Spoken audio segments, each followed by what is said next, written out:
It's possible that the most extreme moment of the second Iran war hasn't happened yet. More than the removal of the supreme leader or the sinking of the Iranian fleet, the most intense operation might be happening right now. Special forces may steal the Iranians' enriched uranium from the ground of Iran. This is something that's been reported this last week. Just imagine this with me. Commando forces set out on a nighttime mission deep inside enemy territory in Iran. The skies over Iran are closed. The first waves of attack have already opened a path. Air defense systems have been hit. Communication lines have been disrupted. And the fighter jets have finished the initial job. But the real mission is only now beginning. Now in the darkness, low-flying helicopters or small infiltration teams are moving towards a target that doesn't look just like any other base. Not a runway, not a battery, not a missile warehouse, but rather a base in the heart of a mountain. Yes, a little like something out of a James Bond movie. Behind layers of concrete, steel doors, tunnels, and revolutionary guards lies the material that may determine more than any other strike what this war will look like on the day after. And if we truly at the moment in reality, where a commando forces would have to go inside, then the question will no longer be only whether such an operation can be carried out. The questions will be, what's waiting inside? How much time the team has to work, and what happens if Iran's enriched uranium is left behind even after all the fire of this war. I am Mati Shoshani, and you're watching Ground Report.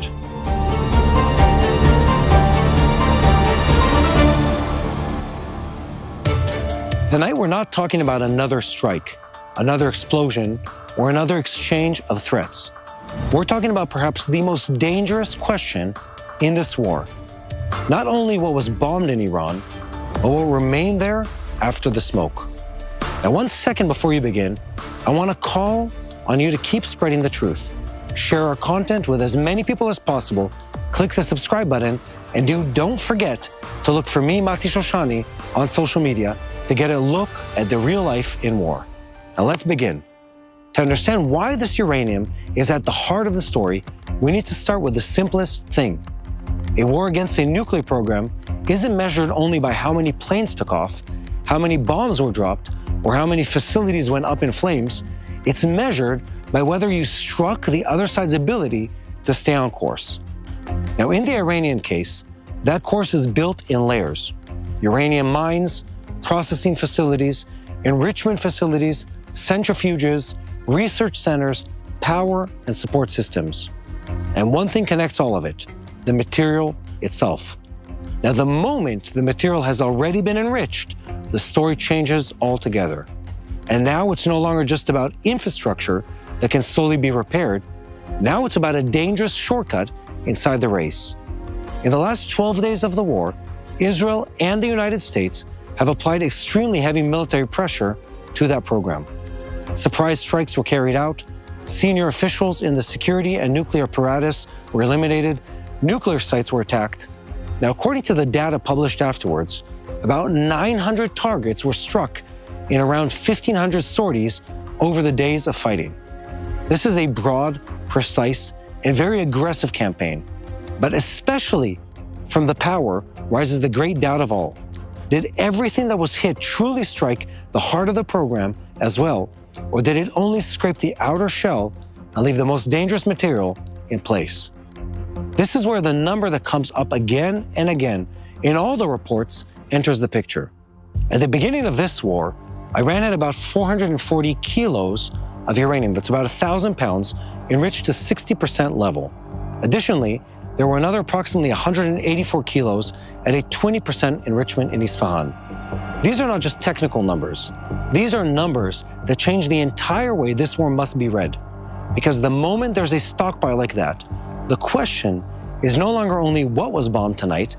The question is whether you also managed to touch what had already been prepared, what had already been enriched, what had already become a strategic asset. And here, it is the most important to stop and make this point absolutely clear. Enriched uranium is not a weapon that is launched like a ballistic missile that same night. Iran is not taking this material tomorrow morning and throwing it at Tel Aviv. That's not the danger.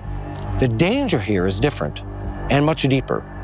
If Iran keeps this material, it keeps for itself the possibility of moving faster towards the point of decision. It keeps an option. It keeps leverage. It keeps for itself a card that says to Israel, to the United States, and to the American bases in the region, even after you're bombed, even after you're penetrated, even after you are eliminated, you don't neutralize the heart. That's why there's an enormous difference between hitting a facility and ending the threat. You can destroy a building, you can disable some of the centrifuges, you can even hit command system, laboratories, energy lines, and key personnel. But if the material that has already been enriched remains mostly intact, or if you don't know with certainty what happens to it, the enemy still holds a reserve of power. Not tactical power in the form of another launcher, but strategic power, the ability to threaten the future. That's exactly what makes this story so dangerous. Even if the Revolutionary Guards themselves suffer a severe blow, even if the Iranian chain of command is damaged, even if part of the regime falls into confusion or pressure and disruption, the uranium doesn't stop being dangerous when the system around it weakens. On the contrary, actually, in a state of chaos, material like that becomes even more sensitive. It may become an asset that different mechanisms try to hide, move, disperse, or keep for themselves. In such a situation, the problem is not only what Tehran wants to do, the problem is who exactly controls the material, where it's located, and whether anyone can verify it at all. And here comes one of the heaviest points that came up after the war. IAEA Chief Rafael Grossi said that the agency had lost the ability to verify the current location of the stockpile because of the lack of access. That is a very dramatic sentence, but not just because of the way it sounds, because of what it actually means. If the body that is supposed to monitor Iran's nuclear program can't confirm where the stockpile is, then even after all the strikes, all the sorties, and all the elimination, an enormous question mark remains. And in a war like this, a question mark is not a side detail. It is the event. Why is it so difficult to strike this? Well, first of all, because the Iranians built this program with exactly this day in mind.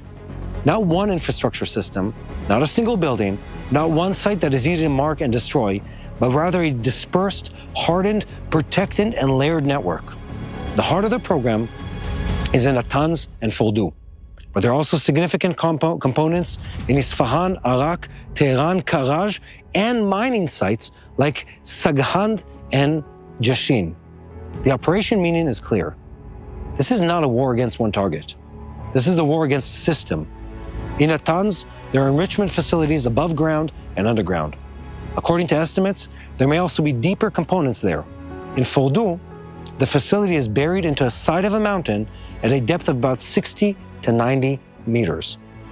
Grossi said that already at the beginning of June, that the most sensitive thing are half a mile underground. Even if that is a general estimate, the message is absolutely clear. Iran built the heart of its program to survive an attack, to continue existing even if the exterior is burned. And then comes Isfahan, which may be becoming more and more real center of the story.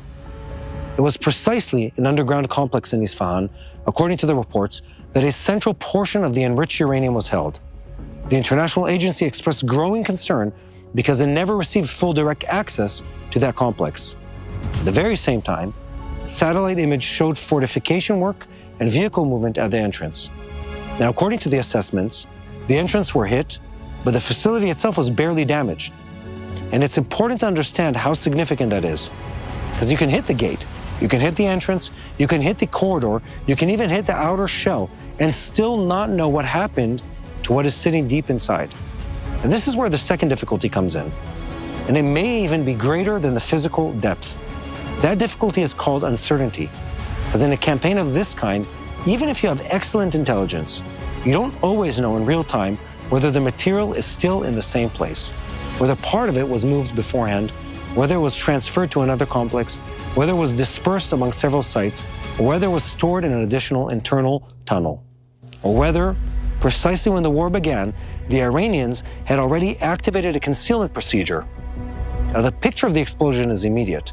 The picture of the real result on the material can remain uncertain for days, weeks, and even months. And that's why even military success doesn't guarantee a solution. That may be the most important sentence I have today. During the days of fighting, Israel and the United States showed extremely impressive operational capability. Facilities were struck, senior officials were eliminated, heavy pressure was applied, and in Natanz, the above-ground section of the pilot enrichment plant where uranium was produced up to 60% level was destroyed. In Iraq, severe damage was caused to a significant component in heavy water production. And in Fordow too, according to the Goss's words, the damage in the depth is probably very significant. But here too comes the word that should interest us. Probably, but not certainly. Not a final answer, not a closed ending. In a campaign against a nuclear program, the gap between heavy damage and full neutralization can be the most dangerous gap in the arena. And from here, we return to the opening. Because at the very moment begins this operational fantasy that excites every single viewer. If the airstrike isn't sufficient, is ground penetration required? If the entrance was hit but the complex survived, do you need to reach the material itself? If there's a place where you can't just bomb and leave, will the moment come when someone has to go in? This is the moment when one can imagine, again, a commando operation of the most extreme kind, a target surrounded by smoke, but inside it, there are still security arrangements, backup cameras, narrow corridors, welded doors, short time clocks, and one simple question: you're not coming only to destroy, you're coming to make sure. Think about what something like that looks like. First comes the silence, not the silence of peace, but the silence before penetration. The planes have already shattered the outside, air defense systems have been silenced, the outer entrances have been opened or damaged, and then a small force moves forward slowly with not much room for error. Every minute inside raises the risk. Every minute gives the other side time to understand, react, send in forces, or seal more doors. If there is material there, it has to be identified. If there are containers there, it has to be understood what was taken, what remained, and what can't be removed. And if there are traps or destruction mechanisms, they have to be overcome. And if that force comes out, it will come out with an answer that bombing alone can't always provide. What was really there? But even if there was not and will not be such an operation, the very fact that this idea keeps coming up again and again says everything. It says that this war is not focused only on bombing, it is focused on verification. It is focused on knowledge, it's focused on the question of what remains after the smoke clears. Because in the end, the most dangerous asset in this war is not always what it's easy to see. Sometimes it's what's hardest to prove. Guys, you can now invest in Israel, home to one of the world's most innovative economies, with the same ease as investing in American markets. Now, over the last 12 months, Israel's Tel Aviv 35 stock index surged by 95% in US dollar terms, compared to the S&P 500's 15% gain. And the outperformance is consistent over 2, 5, and 10-year periods. And since the mid-2000s, the shekel has appreciated 60% against the US dollars. These figures represent unmanaged market indices, not actual client returns, and past performance is no guarantee of future success. And that's why I'm excited to introduce my trusted friends and paid sponsors, Wise Money Israel. And while I'm not a client yet, I've known their CEO and his family personally for years, and I have complete confidence in their integrity. They're both licensed in Israel and SEC registered in the US. Wise Money Israel manages approximately $120 million for clients from over 30 nations, offering expert access to Israeli stocks and bonds for those seeking growth, diversification, or to fulfill their biblical calling. So guys, visit wisemoneyisrael.com/TBN for a free consultation today. Now we need to talk about what this uranium allows Iran to do if it remains. First of all, it allows it to preserve a strategic option. Even if the program was damaged, even if the production chain was cut, even if part of the infrastructure was destroyed, the very existence of an enriched stockpile gives it a base for faster recovery. Secondly, it allows it to keep the threat on the table. Not a direct threat of a ready weapon, but a threat of an open path, a threat of possibility. And third, it strengthens its deterrence against the nation and the states of the region. And when a regime like this also holds a large arsenal of ballistic missiles and thousands of UAVs, the combination of enriched material and conventional delivery systems remains deeply threatening even without an official nuclear finish line. And that brings us back to the question you asked at the beginning. What kind of attack might the Iranians launch with it against Israel or American bases? The precise answer is not that Iran will launch the uranium itself. The answer is that the material gives Iran the confidence to continue escalating. It strengthens its sense that it has a strategic rear guard, that it still is in its hands, that it will not be taken from, that in the next round it can threaten from a better starting point.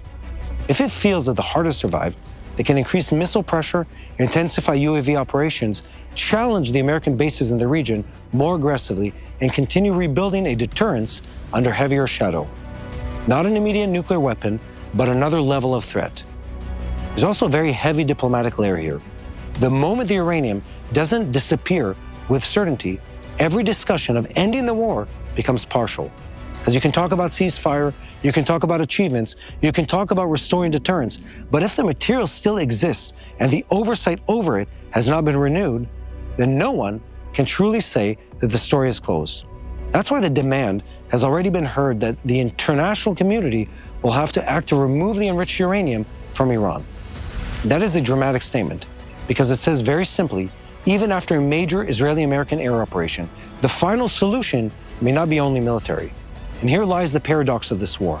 Precisely because of the military operation was so strong, precisely because it demonstrated how far Israel and the United States are capable of reaching, it also exposes the limitation of air power against hidden, protected, and unmonitored material. You can disable production lines, you can destroy parts of the system, you can delay, you can cut continuity, but if you don't know where all the kilograms are, what was trapped, what was burned, what was buried, and what simply remained, then you don't have a closed ending to the story. That's exactly what turns Fordow and Isfahan into two almost mythical symbols in this campaign. Fordow is a symbol of depth, of protection, of the physical difficulty of reaching the heart.